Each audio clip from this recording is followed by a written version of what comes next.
Good day, good morning dito sa Pilipinas.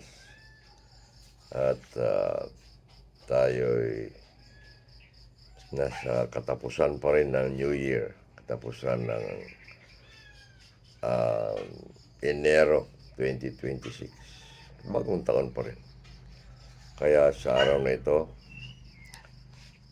tayo'y magbabalik tanaw pa rin sa mga mahalagang bagay sa ating buhay. Lalo na sa issue ng pakikinig natin sa Diyos. Tayo muna yung manalangin. Aming makapangyarang Diyos, aming ipinagkakatiwala sa inyong muli ang pangangaral ng inyong salita. Naway sa paraan nito ay amin kang sambahin, bigyan pinakamataas na pagkilala. At sa ganon, kilalanin din namin sa aming pagsamba ang inyong salita, na siyang inyong utos, na siyang inyong kalooban, na siyang inyong biyaya sa amin. Tulungan nyo kaming pakinggan at unawain ang inyong mga biyaya at paraan sa amin sa pamamagitan ng inyong salita. Sa pangalan ni Jesus. Amen. Mga kapatid, ating pag-aralan ang halaga ng ating pakikinig sa ating Diyos. Pakikinig. Nakalipas na linggo, Friday, pinag-aralan natin ang ating katapatan sa salita ng Diyos. May karugtong, parang karugtong niya ito. Bakit tayo matapat at kailangan tayong matapat? Sapagkat ang salita ng Diyos ay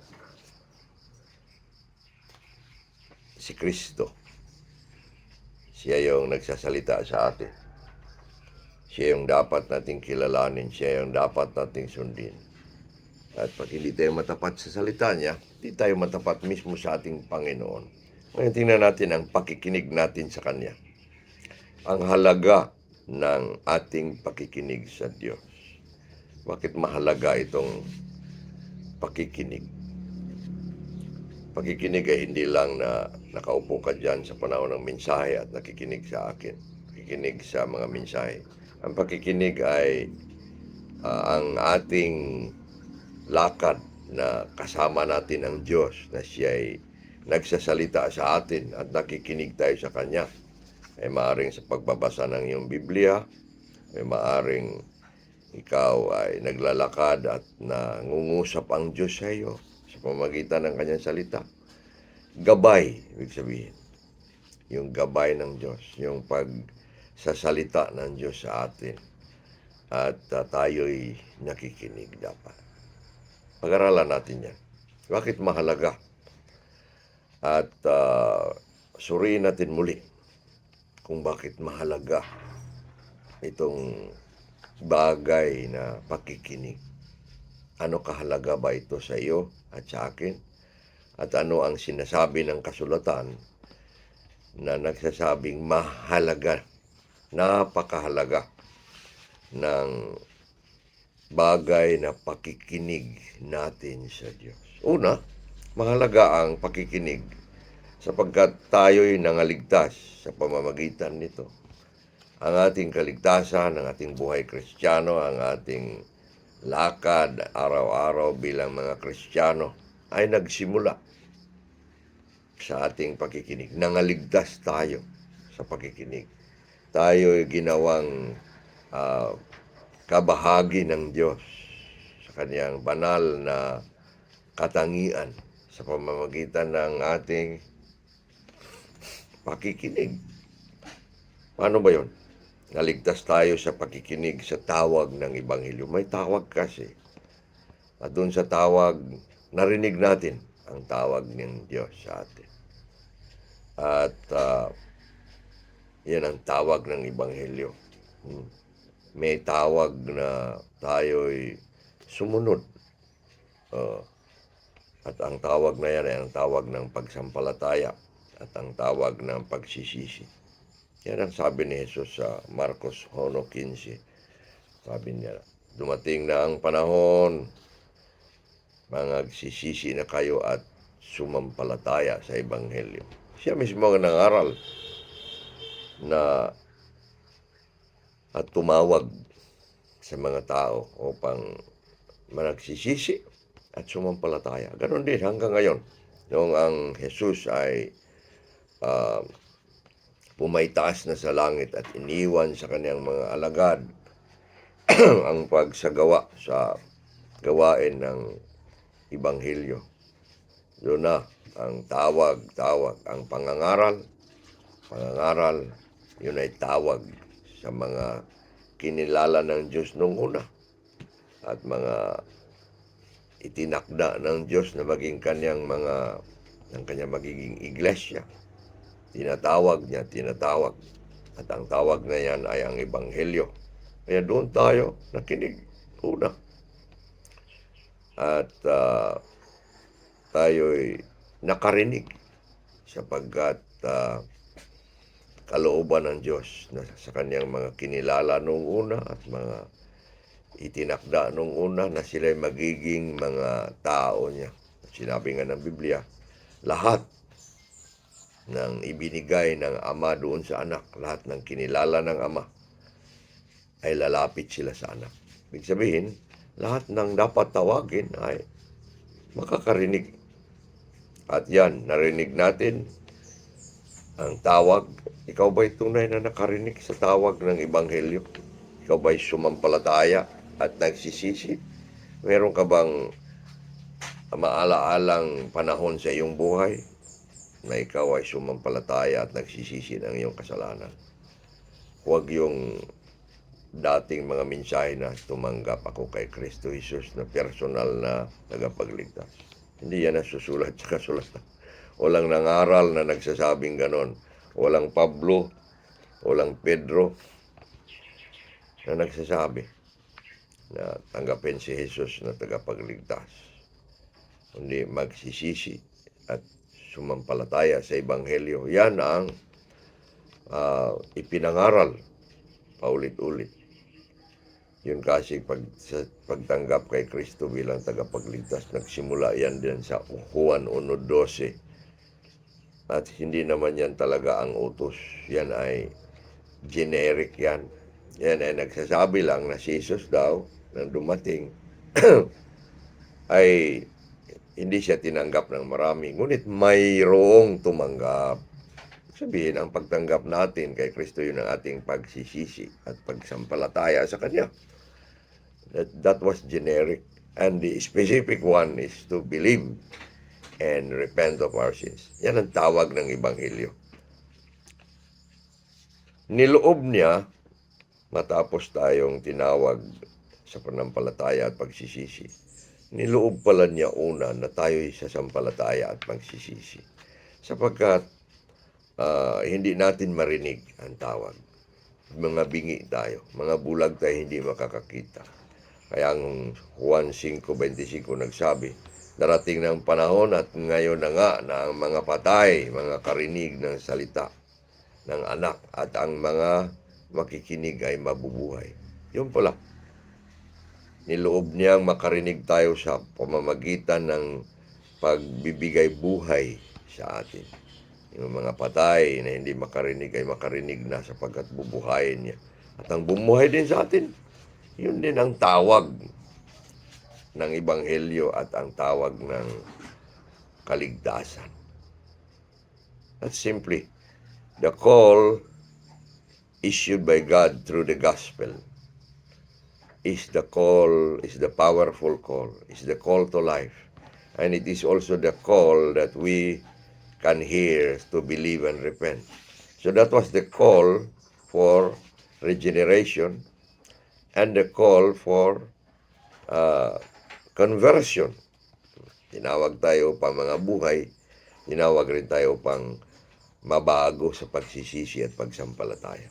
Kaya nagkaroon tayo ng panampalataya at nangaligtas tayo sa pakikinig. Mahalaga ang pakikinig.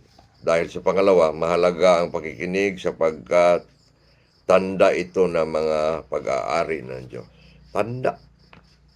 Pag ikaw ay nakikinig at patuloy na nakikinig, at nasisiyahan na nakikinig. Ikaw ay pag-aari ng Diyos sapagkat sinabi ni Jesus sa Juan 10:27, nakikinig sa akin ang aking mga tupa. Nakikilala ko sila at sumusunod sila sa akin. Nakikinig ang mga tupa ng Diyos kay Jesus. Ang mga tupa niya ay nakakarinig sa Kanya. Tupa tayo ng Diyos. Hindi tayo mga kambing ng Diyos, mga tupa. At kapag tupa ka ng Diyos, nakakarinig ka sa tagapag-alaga mo. You hear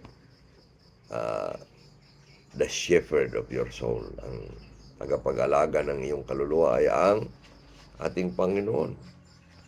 At maririnig natin siya. Pagkat tupa tayo ng Panginoon, may nag-aalaga sa atin. Yan ang ating Ama na nagsasalita sa atin araw-araw. Siya ang ating tagapag-alaga. Tayo kanyang tupa, naririnig natin siya upang sundin. Ang mga hindi nakikinig sa Diyos ay hindi tupa ng Diyos. Tanda ng mga nakikinig ang pagiging pag-aari ng Diyos. Sinabi ni Jesus sa Juan 8:47, ang mga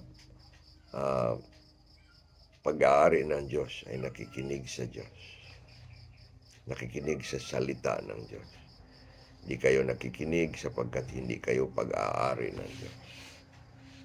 Ikaw ba'y mahirap makinig? Ikaw ba'y tao na kailangan pilitin na makinig? Baka hindi ka sa Diyos. Kapagkat ang sa Diyos ay nakikinig sa Diyos.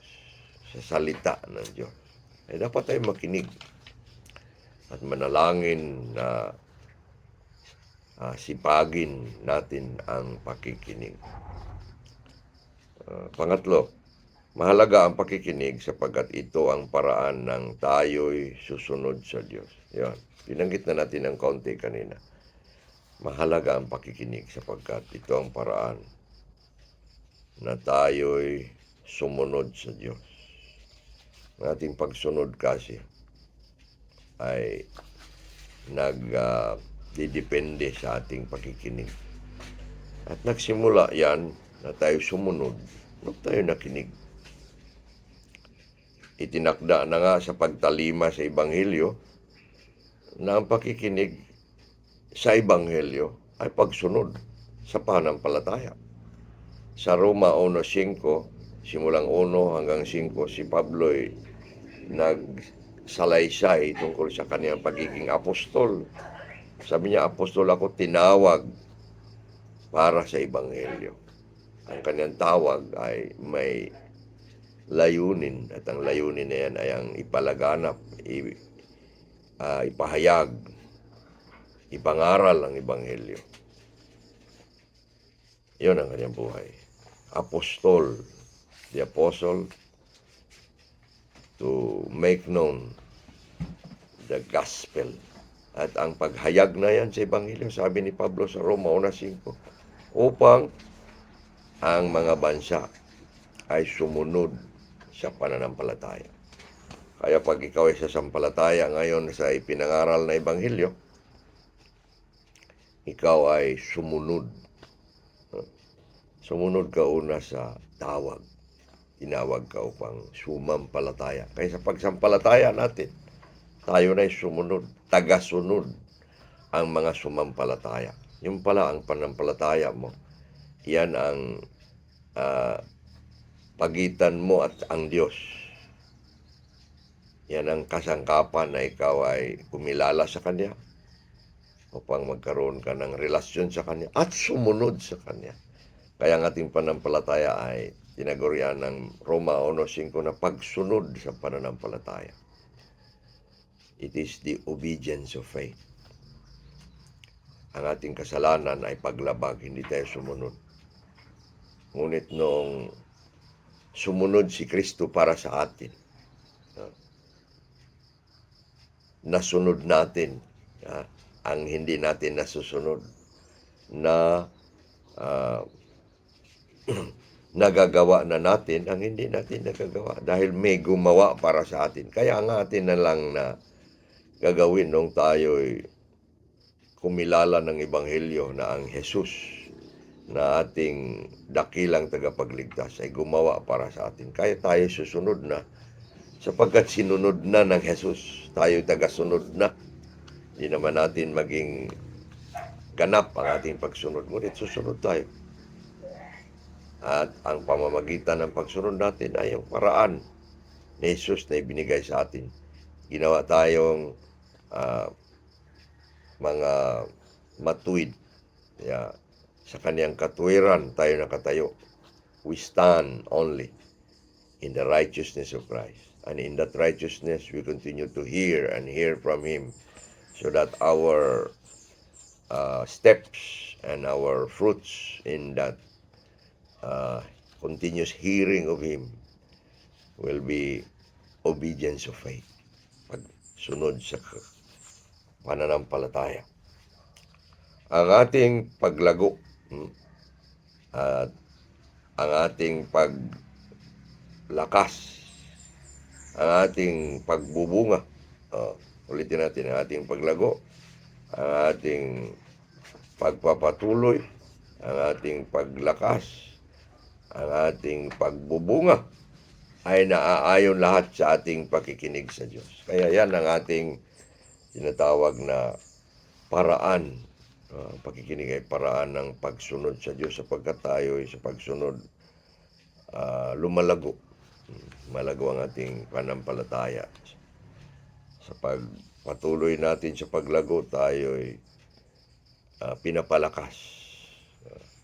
Pinapalakas at nagbubunga.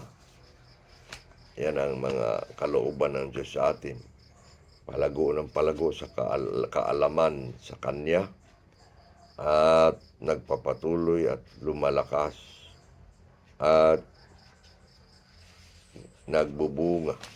Ginagamit tayo ng Diyos sa Kanyang kapurihan sa mga pagbubunga, lalo na ang pagbubunga ng mga kaluluwa ng ibang hindi pa natawag na sila'y matatawag na sa kaharian at maging mga kasama na nating kabahagi ng iglesia. Patuloy tayong makinig sa Diyos sa pamamagitan ng Kanyang salita araw-araw. Araw at gabi. Magbubuklat tayo ng salita ng Diyos. Makikinig tayo sa Kanya. Sapagkat ito lang paraan na tayo susunod, tayo lalago, tayo'y lalakas, at tayo'y magbubunga. Sabi ng 1 Pedro 2, versikulo 2, nasahin ninyo ang gatas na espiritual upang kayo lalago.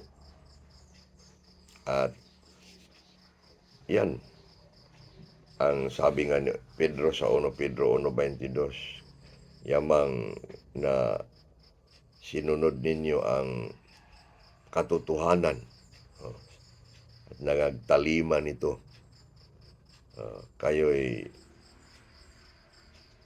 lilinis ng Diyos at nag-iibigan bilang mga tunay na magkakapatid. Kaya mahalaga ang pagsunod sapagkat ito ang paraan. Mahalaga ang pagkikinig sapagkat ito ang paraan na tayo sumusunod. Pangapat, mahalaga ang pakikinig. Ang mahalagang pakikinig ay dapat matapat, magaling, maingat at palagihan. Ang ating pakikinig na mahalaga ayon kay Jesus ay dapat maingat.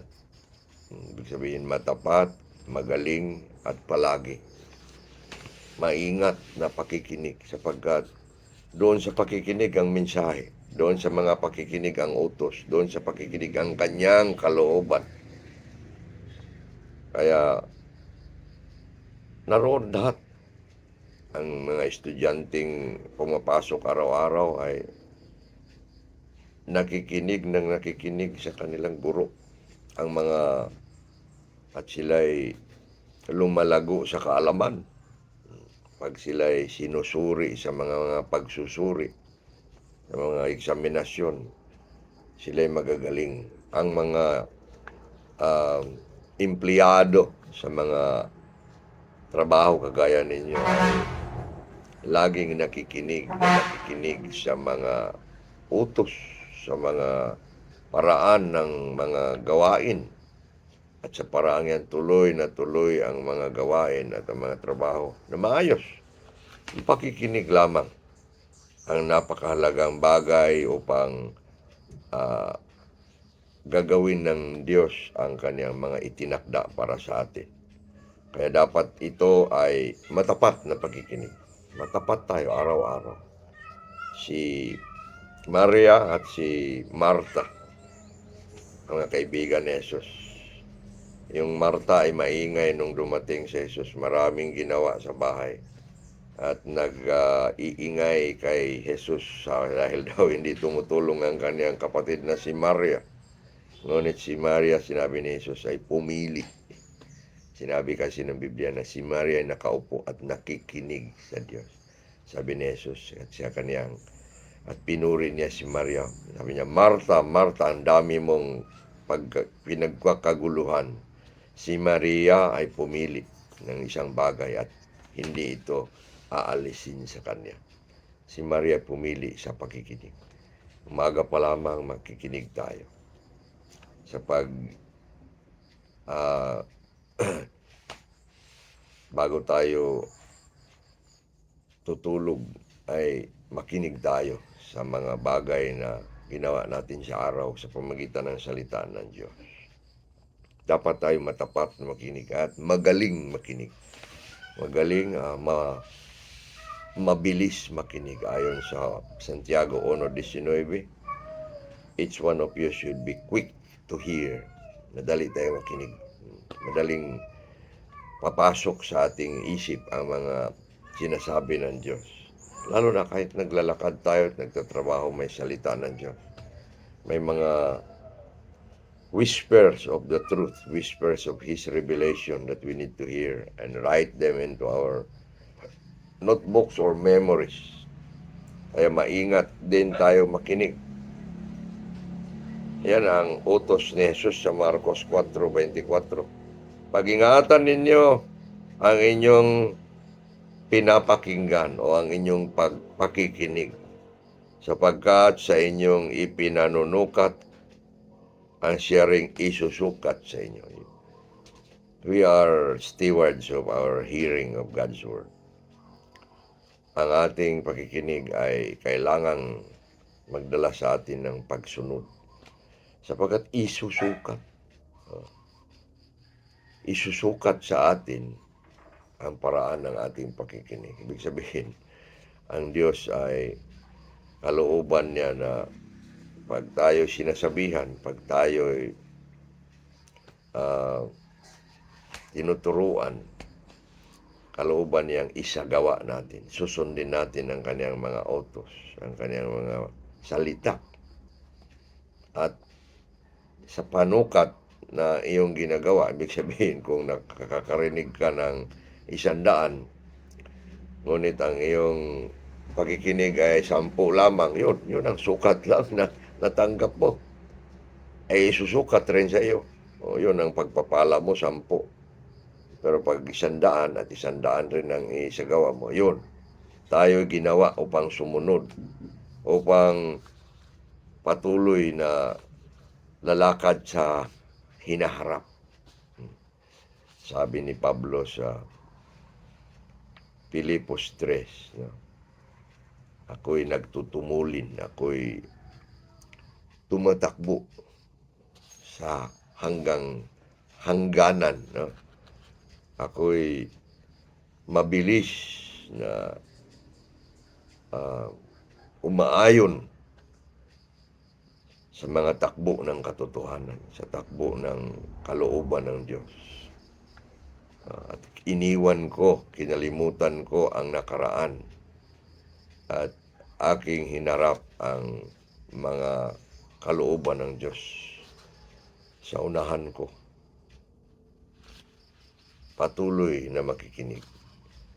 Ito ang ating pag-isipan sa 2026 na mas mabuti tayong makinig. At sinabi nga ni Pablo sa Hebreo 2:1, mas matindi pa, dapat pag-ukulan ng higit pang pansin ang ating mga naririnig. Pag-ukulan ng higit pang pansin. Let us give more earnest heed to the things that we hear. Sa iyo ba ang pakikinig ay Sabat din ng Friday, pakinig ng konti-konti? Hindi. Dapat pinakamahalaga sa iyong Kristiyanong pamumuhay na nakikinig ka at gumagawa. Sapagkat pag nangangailangan na mayroon tayong karunungan sa pakikinig at pag-unawa. Sa pakikinig nangangailangan ng karunungan at pag-unawa. At yan ay nakakasunod ka. Sapagkat kung ikaw ay nakikinig, tanggalin mo ang unawa at tanggalin mo rin ang karunungan, wala, hanggang pakikinig lang at walang sunod. Ibig sabihin, ikaw ay nandadaya ng iyong sarili. Pakikinig na walang pagtalima, pagsunod, pandadaya sa sarili. Kaya paurong tayo ng ganong sistema, paurong ng paurong, at hindi tayo mga tao na nauukol sa kaligtasan, sapagkat ang mga nauukol sa kaligtasan ay nagsisikap sa pagkilala ng kanilang pinili ng Diyos na itinakda sa pagbubunga, sa pag-angat, sa papatuloy sa mga tawag ng Diyos sa ating pagbubunga bilang mga anak ng Diyos. Kaya mga kapatid, suriin natin sa 2026 ang ating pakikinig. Tayo nangaligtas nito, tayo ay tinandaan, tanda ito ng ating pagiging mga pag-aari ng Diyos. Nakikinig ang sa Diyos. Ang hindi sa Diyos, hindi nakikinig. Mahalaga ito sapagkat dito tayo sumusunod sa ating paglago, sa ating paglakas, sa ating pagpapatuloy at pagbubunga. At napakahalaga lamang na tayo makinig ng matapat, magaling at maingat. Panginoong Diyos, dalangin namin na bigyan niyo kami ng sapat na karunungan upang aming masusuri ang aming pakikinig. Kung kami babay, nakikinig na maayos. Sapagkat dito sa pakikinig kami itinalaga niyo sa pagsampalataya sa inyo. At dito rin sa pakikinig na ito kami ay magpapatuloy ng mga bahagi ng inyong katawan na ikaw ang aming puno, kami mga sanga. At hindi kami maaring malalanta sapagkat kami ay naging kabahagi sa inyo bilang puno. Gawin niyo, Panginoon, sa amin ang nararapat na kami makikinig. Makikinig araw-araw, makinig sa iyong salita, makikinig sa aming pagbabasa, makikinig sa inyong espiritu na nagsasalita sa amin. Kahit saan man kami upang hindi kami mawalay, hindi kami manghihina, upang patuloy kaming kabit sa inyo bilang puno at kami ay mga umaasa lamang sa inyo sa aming pakikinig. Purihin ka sa inyong katapatan sa amin sa pangalan ni Kristo Jesus. Amen. Magkikita tayo muli sa Pebrero ang sunod nating mensahe. Salamat mga kapatid.